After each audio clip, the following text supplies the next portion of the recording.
Assalamualaikum warahmatullahi wabarakatuh. Nama saya Fitri, NIM 501190284, kelas 2H. Saya dari Universitas Islam Negeri Sultan Taha Saifuddin Jambi, Fakultas Ekonomi dan Bisnis Islam, Prodi Ekonomi Syariah. Berlangsungnya video ini untuk memenuhi tugas akhir semester atau UAS oleh dosen pengampu Bapak Z. Haryanto SH MH. Baiklah, langsung saja ke pertanyaannya. Pertanyaan yang pertama, dalam ilmu manajemen terdapat 4 tahap dasar planning atau perencanaan. Jelaskan. Ada 4 tahap dasar perencanaannya, diantaranya yaitu tahap 1, menetapkan tujuan. Perencanaan dimulai dengan keputusan-keputusan tentang keinginan atau kebutuhan organisasi atau kelompok kerja. Tanpa rumusan tujuan yang jelas, organisasi akan menggunakan sumber dayanya secara tidak efektif.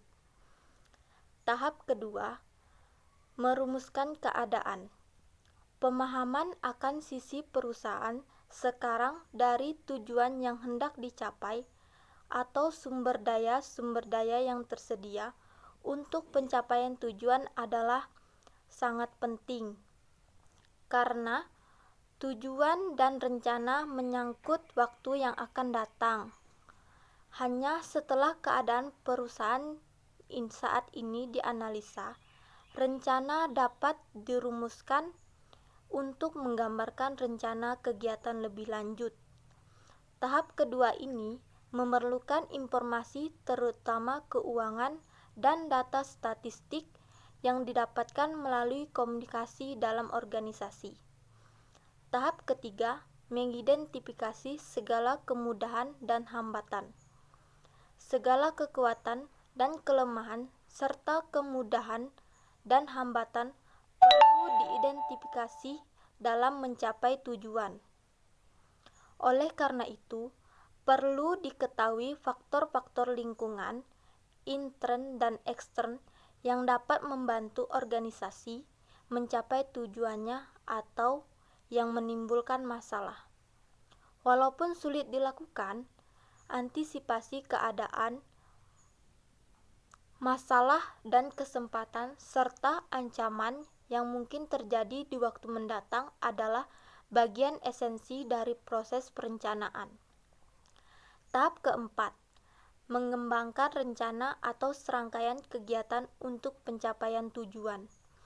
Tahap terakhir dalam proses perencanaan meliputi pengembangan berbagai alternatif dalam proses pencapaian tujuan, penilaian alternatif tersebut, dan pemilihan alternatif terbaik di antara berbagai alternatif yang ada. Kita lanjut pertanyaan yang kedua, yaitu ada beberapa teori tentang motivasi. Jelaskan. Teori-teori motivasi ada beberapa, di antaranya sebagai berikut. Yang pertama, teori hierarki Maslow. Teori Maslow atau teori hierarki kebutuhan. Hierarki kelima kebutuhan tersebut diantaranya: 1. Kebutuhan fisiologis, yaitu kebutuhan terhadap makanan, minuman, air, udara, pakaian, tempat tinggal, dan kebutuhan untuk bertahan hidup. Kebutuhan fisiologis merupakan kebutuhan yang paling mendasar. Kedua, kebutuhan keamanan, yaitu kebutuhan akan rasa aman dari kekerasan, baik fisik maupun psikis, seperti lingkungan yang aman, bebas polusi, perlindungan keselamatan dan kesehatan kerja, serta bebas dari ancaman. Yang ketiga, kebutuhan sosial, yaitu kebutuhan untuk dicintai dan mencintai. Manusia merupakan makhluk sosial. Setiap orang yang hidup di dunia memerlukan keluarga dan teman. 4. Kebutuhan penghargaan. Maslow mengemukakan bahwa setelah memenuhi kebutuhan fisiologis, keamanan, dan sosial, orang tersebut harus diakui oleh orang lain, memiliki reputasi dan percaya diri, serta dihargai oleh setiap orang. Kelima, kebutuhan aktualisasi diri. Kebutuhan ini merupakan kebutuhan tertinggi menurut Maslow. Kebutuhan aktualisasi diri adalah kebutuhan atau keinginan seseorang untuk memenuhi ambisi pribadinya. Yang kedua, teori IRG Alderfer. Teori ini mengemukakan 3 kebutuhan manusia, yaitu 1. Kebutuhan eksistensi, yaitu kebutuhan akan pemenuhan faktor fisiologis dan materialistis, termasuk kebutuhan akan rasa aman. Yang kedua, kebutuhan hubungan, yaitu kebutuhan untuk memiliki hubungan dengan orang lain.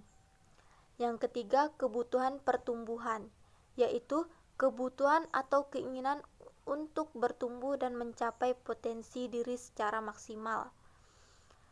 Yang ketiga, teori kebutuhan McClellan. Teori kebutuhan McClellan diantaranya adalah kebutuhan akan pencapaian, 2. Kebutuhan akan afiliasi, ketiga, kebutuhan akan kekuasaan. Yang keempat, teori motivator Heisenberg. Teori motivator Heisenberg juga dikenal dengan teori 2 faktor. Yang pertama, kepuasan bekerja, yaitu faktor yang berkaitan dengan pengakuan, prestasi, tanggung jawab, dan memberikan kepuasan positif. Faktor ini sering disebut juga dengan faktor motivator. Yang kedua, ketidakpuasan bekerja, yaitu faktor yang berkaitan dengan gaji, keamanan bekerja, dan lingkungan kerja yang seringkali memberikan ketidakpuasan. Faktor ini sering disebut dengan faktor hygiene. Kelima, teori harapan Fromm. Terdapat 3 konsep harapan Fromm, yaitu 1. Harapan, yaitu kepercayaan seseorang bahwa suatu usaha akan menghasilkan kinerja tertentu. Effort atau usaha, performance, kinerja. Kedua, instrumentally, yaitu kepercayaan seseorang bahwa suatu kinerja akan mendapatkan hasil tertentu. Performance, kinerja, outcome, hasil.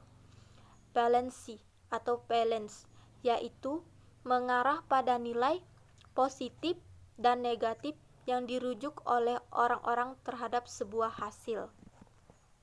Kita akan melanjutkan pertanyaan yang ketiga, yaitu salah satu sektor yang terpuruk pada masa pandemi COVID-19 ini adalah ekonomi, yang menyebabkan tidak sedikit perusahaan yang goyah, bahkan harus gulung tikar atau menutup usahanya. Andaikan saudara seorang pimpinan atau leader atau manajer pada suatu perusahaan yang mengalami krisis, motivasi apa yang saudara berikan dan sampaikan kepada seluruh karyawan atau pegawai yang secara struktur organisasi berada di bawah kendali saudara, dalam rangka mempertahankan eksistensi atau keberadaan perusahaan? Jelaskan dan ilustrasikan motivasi yang dimaksud. Motivasi yang saya berikan kepada seluruh pekerja di perusahaan, yang pertama adalah memberikan semangat seluruh karyawan agar tetap bersemangat dan selalu optimis dalam menjalankan perusahaan kita. Dan jangan lupa untuk mencuci tangan sebelum dan sesudah beraktivitas dan menggunakan masker saat berada di rumah, di dalam kantor, maupun di luar kantor. 2. Mengubah strategi marketing. Selama pandemi terjadi pergeseran kebutuhan di dalam masyarakat. Maka dari itu saya mengajak seluruh karyawan untuk memproduksi sekaligus menjual kebutuhan yang paling penting seperti masker, alat kesehatan, dan disinfektan. Dengan seperti itu, mereka membantu perusahaan kita agar keberadaannya tetap ada dan kita membantu untuk menjaga kesehatan pada masyarakat Indonesia. Yang ketiga, memberikan pengertian ke sesama karyawan yang ada di kantor. Dengan adanya pandemi ini, banyak perusahaan yang mengalami jungkir balik termasuk perusahaan kita. Maka dari itu, saya memberitahukan kepada karyawan tentang pengurangan gaji agar keuangan dalam perusahaan tetap berjalan stabil.